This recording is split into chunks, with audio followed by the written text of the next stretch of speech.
ইলিশের সিজন শেষ, তাও অফ সিজনে ইলিশের কোয়ালিটিটা দেখুন বন্ধুরা। দুটো ইলিশ মাছ সঞ্জীবদা দারুণ সুন্দর করে পিস করে দেবে। আর এই ইলিশ মাছ হচ্ছে 600 টাকা করে কিলো, একদম সুপার কোয়ালিটি ইলিশ। আর এটা হচ্ছে সোদপুর 55তলা বাজার গোবিন্দ জেঠুর দোকান। মাছটা কাটছে হচ্ছে সঞ্জীবদা।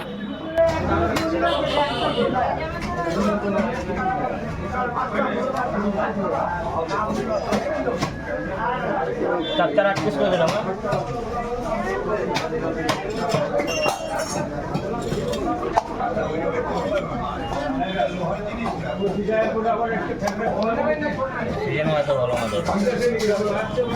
কত করে সঞ্জীব দা এই মাছ? 600 টাকা।